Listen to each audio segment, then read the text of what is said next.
હા ફોન કોક નો આવ્યો. ઓહો આ તો વિભાઈ નો જ ફોન આવ્યો મારા છોકરાના બાપાને જઈને. હાલો હા વિભાઈ, છોકરાના ઘેર જ જાઉં છું, એના બાપાને જઈને સમજાવું છું, બધી વાત કરું છું, બરોબર. એ હા પછી ફોન કરું તમને. ચલો હું તમને ફોન કરું, એમના ઘેર પહોંચી જ જવું.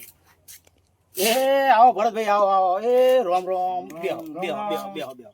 જમ આવું થયું?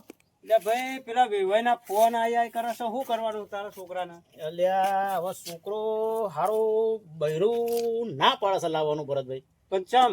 હા એ હારું જો કે મારું બૈરું લાવો બાપા તો કે મારે દવા પીવી પડશે. હવે આનું શું કરશું? મારે તો 5 લાખ રૂપિયા ખર્ચો કરેલો એ માથે પડ્યો, અને આના કરવાનું શું મારે કયો હવે તમે? તો તમે છોકરાને સમજાવો, અને છોકરો ના સમજે તો પછી બૈરા કરો એના ટાઈટ થોડા ચમ ના સમજે. એ તો કરવું જ પડશે, અમને નહીં મેળાવે. બહુ ફોલાયો, બહુ સમજાયો.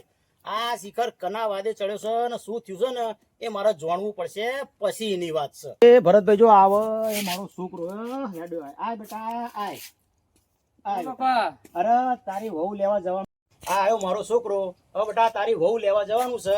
આ ભાઈનો ફોન આના ઉપર ફોન આવે છે વેવાઈના, અને તારા વહુને લેવા અમે દિવાળી આવી. હવે હું તેડવા જવું પડશે. મારે એ બહુ જોઈતી જ નહીં, મને ગમતી જ નહીં ભાઈ. અલ્યા તું નેના મોઢા થઈ